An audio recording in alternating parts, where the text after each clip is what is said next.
ಅವನ ಕಿಂಡಿ. ಓಬವ್ವ ಅಂದ್ರೆ ಯಾರ್ರಿ?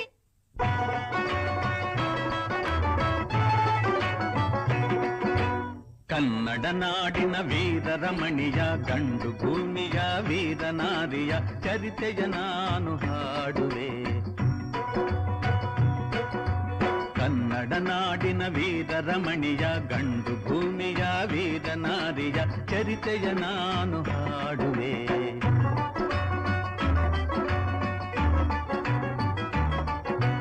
ಚಿತ್ರದುರ್ಗದ ಕಲ್ಲಿನ ಕೋಟೆ, ಸಿಡಿಲಿಗು ಬೆಚ್ಚದ ಉಕ್ಕಿನ ಕೋಟೆ.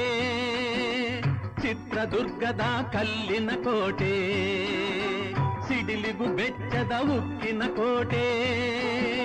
ಮದಿಸಿದ ಕರಿಯ ಮದವಡಗಿಸಿದ ಮದಕರಿ ನಾಯಕರಾಳಿದ ಕೋಟೆ. ಪುಣ್ಯ ಭೂಮಿಯು ಈ ಬೀಡು, ಸಿದ್ಧದು ಹದಸಿದ ಸಿರಿನಾಡು.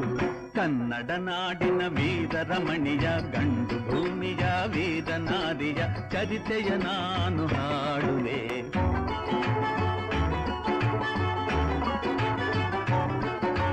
ಗೂಢಚಾರರು ಅಲೆದು ಬಂದರು, ಹೈದರಾಲಿಗೆ ವಿಷಯ ತಂದರು. ಚಿತ್ರದುರ್ಗದ ಕೋಟೆಯಲ್ಲಿ ವಾಯುವ್ಯ ದಿಕ್ಕಿನೆಡೆ ನೋಡು ಎಂದರು. ಕಳ್ಳಗಂಡಿಯ ತೋರಿದರು, ಲಗ್ಗೆ ಹತ್ತಲು ಹೇಳಿದರು. ಕನ್ನಡ ನಾಡಿನ ವೀರರಮಣಿಯ ಗಂಡು ಭೂಮಿಯ ವೀರನಾರಿಯ ಚರಿತೆಯ ನಾನು ಹಾಡುವೆ.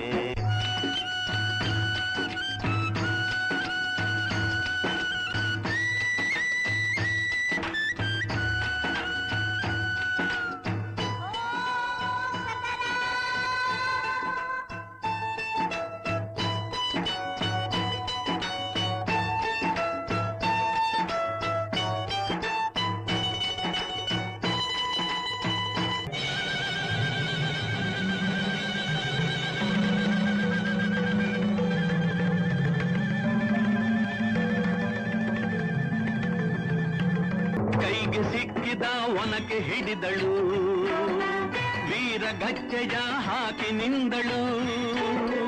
ದುರ್ಗೆಯನ್ನು ಮನದಲ್ಲಿ ನೆನೆದಳು, ಕಾಳಿಯಂತೆ ಬಲಿಗಾಗಿ ಕಾದಳು. ಯಾರವಳು ಯಾರವಳು ವೀರವನಿತೆ ಆ ಓಬವ್ವ. ದುರ್ಗವು ಮರೆಯದ ಓಬವ್ವ.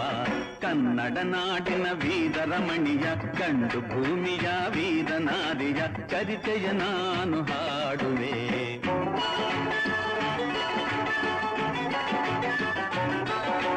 ಕವಳುತ ಒಳಗೆ ಬರುತ್ತಿದೆ ವೈರಿ, ಒನಕೆಯ ಬೀಸಿ ಕೊಂದಳು ನಾರಿ. ಸತ್ತವನನ್ನು ಎಳೆದು ಹಾಕುತ್ತಾ ಮತ್ತೆ ನಿಂತಳು ಹಲ್ಲು ಮಸೆಯುತ್ತಾ. ವೈರಿ ರುಂಡ ಚೆಂಡಾಡಿದಳು, ರಕ್ತದ ಕೋಡಿ ಹರಿಸಿದಳು.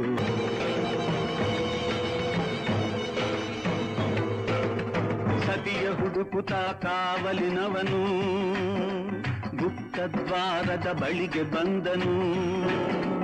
ಮಾತು ಹೊರಡದೆ ಬೆಚ್ಚು ನಿಂತನು, ಹೆಣದ ರಾಶಿಯ ಬಳಿಯೇ ತಂದನು.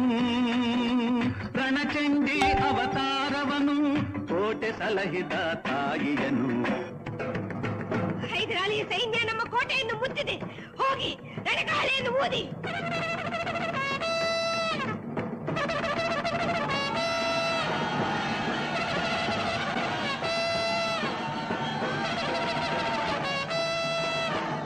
ರಣಕಹಳೆಯನ್ನು ಊದುತ್ತಲಿರಲು, ಸಾಗರದಂತೆ ಸೈನ್ಯ ನುಗ್ಗಲು. ವೈರಿ ಪಡೆಯು ನಿಶ್ಶೇಷವಾಗಲು, ಭಾರತದಲ್ಲಿ ಜಯವನ್ನು ತರಲು. ಅಮರಳಾದಳು ಓಬವ್ವ, ಚಿತ್ರದುರ್ಗದ ಓಬವ್ವ.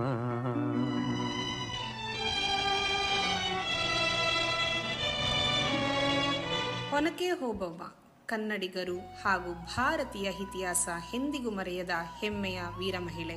ಹುಟ್ಟಿನಿಂದ ಸಾಯುವವರೆಗೂ ಅಮ್ಮನ ಕೈತುತ್ತು, ಹೆಂಡತಿಯ ಪ್ರೀತಿ, ಮಗಳ ಅನುಬಂಧದ ಜೊತೆಗೆ ಬೆಳೆದ ನಮಗೆ ಹೆಣ್ಣಿನ ಮೇಲೆ ಅಪಾರ ಗೌರವ ಇರಬೇಕು. ನಮ್ಮ ಇಂದಿನ ರೂಪಕವು ಪ್ರತಿ ಹೆಣ್ಣು ಮಕ್ಕಳ ಧೈರ್ಯ ಹಾಗೂ ಆತ್ಮಾಭಿಮಾನವನ್ನು ಹಿಮ್ಮಡಿಗೊಳಿಸುವ ಪ್ರಯತ್ನವಾಗಿತ್ತು. ಹೆಣ್ಣು ಮಮತೆಯ ತಾಯಿಯೂ ಹೌದು, ಮುನಿದರೆ ಶಿಕ್ಷಿಸುವ ದುರ್ಗೆಯೂ ಹೌದು ಎಂದು ಪ್ರಪಂಚಕ್ಕೆ ಸಾರುವ ಜೈ ಕನ್ನಡಾಂಬೆ, ಜೈ ಭಾರತ. ಎಂಥ ಒಂದು ಪರ್ಫಾರ್ಮೆನ್ಸ್ ಕಣ್ರಿ, ಎಂಥ ಒಂದು ಪರ್ಫಾರ್ಮೆನ್ಸು. ನಮ್ಮ ಚಿತ್ರದುರ್ಗದ ಕಲ್ಲಿನ ಕೋಟೆಗಿಂತ ಮಹತ್ವಪೂರ್ಣವಾದದ್ದೇನೆಂತಂದರೆ ಆ ಒನಕೆ ಓಬವ್ವನ ದೇಶ ಪ್ರೀತಿ, ದೇಶ ಶ್ರದ್ಧೆ. ಆ ಕೋಟೆ ಕಾಪಾಡೋ ಮೂಲಕ ಆ ಕೋಟೆ ಒಳಗಡೆ ಆ ಜನರು, ಸಂಘ ದುಬೈಗೆ, ಕರ್ನಾಟಕಕ್ಕೆ, ಕನ್ನಡಿಗರಿಗೆ ಜೋರಾಗಿ ಚಪ್ಪಾಳೆ ತಡಬೇಕು. ಕರ್ನಾಟಕಕ್ಕೆ ಹೋಗಿ ಕೇಳಬೇಕು. ನನಗೆ ತುಂಬ ವೈಯಕ್ತಿಕವಾಗಿ ಇಷ್ಟ ಆಗಿದ್ದು ಈ ಹೈದರಾಳಿಗಳು. ಅವ್ರ ಆ್ಯಕ್ಟಿಂಗು ಎಷ್ಟು ಚೆನ್ನಾಗಿತ್ತು ಅಂದರೆ ಅವರು ಎಳೆದು ಬಿಸಾಕ್ತಿದ್ರು ಅವರು ಆರಾಮಾಗಿ ನಿಜವಾಗ್ಲೂ ಏನೋ ಆಗಿದೆಯೇನೋ ಅನ್ನೋ ಥರ ಇದ್ದರು. It was a wonderful performance. ವೀರ ವನಿತೆ ಓಬವ್ವ, ನಿಮ್ಮ ಜಡ್ಜ್ ರಿವ್ಯೂ ಹೇಗಿರುತ್ತೆ ನೋಡೋಣ. Judges, over to you. ಎಲ್ರಿಗೂ ನಮಸ್ಕಾರ. ವೇದಿಕೆ ಮೇಲೆ ಆ್ಯಕ್ಚುಲಿ ಫೋಕ್ ಡಾನ್ಸ್ ಅಂತ ಒಂದು ಶೈಲಿಯನ್ನು ನೀವು ಮಾಡದೆ ಫೋಕನ್ನು ತಂದು ಒಂದು ಥೀಮ್ಯಾಟಿಕ್ ಪ್ರೆಸೆಂಟೇಷನ್ ಮಾಡಿದ್ದೀರಾ. ಸೊ ಅದು ಒಂದು ಡಿಫ್ರೆಂಟ್ ಆಗಿತ್ತು, ಖಂಡಿತ ಡಿಫ್ರೆಂಟ್ ಆಗಿತ್ತು. ಇನ್ನೊಂದು ಏನು ಅಂದರೆ, ಈ ಚಿತ್ರದುರ್ಗದ ಕೋಟೆಯಲ್ಲಿ ಈ ಒಂದು ಕಥೆಯನ್ನು ಪರ್ಫಾರ್ಮ್ ಮಾಡುವಂತಹ ಒಂದು ಅದ್ಭುತ ಅವಕಾಶ ನನ್ನ ತಂಡಕ್ಕೆ ಸಿಕ್ಕಿತ್ತು ತುಂಬ ಹಿಂದೆ. ಅಲ್ಲಿ ಮಾಡಿದಾಗ ನಮಗಾದಂತಹ ರೋಮಾಂಚನ ಇಲ್ಲಿವರೆಗೂ ನಾನು ಅದನ್ನು ಮರೆಯೋಕ್ಕೂ ಆಗಲ್ಲ, ಹೇಳೋಕ್ಕೂ ಆಗಲ್ಲ. ನಿಮಗೂ ಅನಿಸಿರ್ಬೋದು, ಒಬ್ಬವ ಮಾಡಿದವ್ರಿಗೂ ಅನಿಸಿರ್ಬೋದು, ಎಂತಹ ಒಂದು ಸಂದರ್ಭ ಅಲ್ವಾ ಅದು, ಎಂತಹ ಒಂದು ತ್ಯಾಗಮಯಿ ಹೆಂಗಸು. ಎಲ್ಲರೂ ಮತ್ತೊಮ್ಮೆ ಆ ತ್ಯಾಗಮಯಿ ಹೆಂಗಸಿಗೆ ಒಂದು ಜೋರಾದ ಚಪ್ಪಾಳೆಯನ್ನು ನೀಡಬೇಕು. ಅಮ್ಮ ತುಂಬ ಚೆನ್ನಾಗಿ ಮಾಡಿದ್ರಿ, ನಿಮ್ಮ ಅಭಿನಯ ತುಂಬ ಚೆನ್ನಾಗಿತ್ತು. ಆ್ಯಂಡ್ ಟೀಮ್ ಅವರು ತುಂಬ ಚೆನ್ನಾಗಿ ಮಾಡಿದ್ರು, ನೀಟಾಗಿ ಮಾಡಿದ್ರು. It was a very nice presentation. Thank you. All the best you people. ಈ ಪುಟಾಣಿಗಳನ್ನ ಏನು ಮಾಡಬೇಡಿ. ಈ ಥರ ಇದ್ರು ಅಂತಂದಿದ್ರೆ ಒನಕೆ ಓಬವ್ವ ಕೂಡ ಏನು ಮಾಡ್ತಿರ್ಲಿಲ್ವೇನೋ.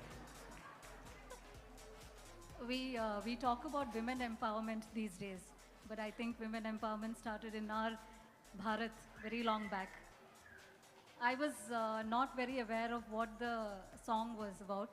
Sir only explained me that this is about Chitradurga Ma, who was a great warrior and patriot. So pranams to her great soul, great performance. We should know more about her, and thanks to Karnataka Sangha for bringing out you dancers, bringing out such performances so we can also learn.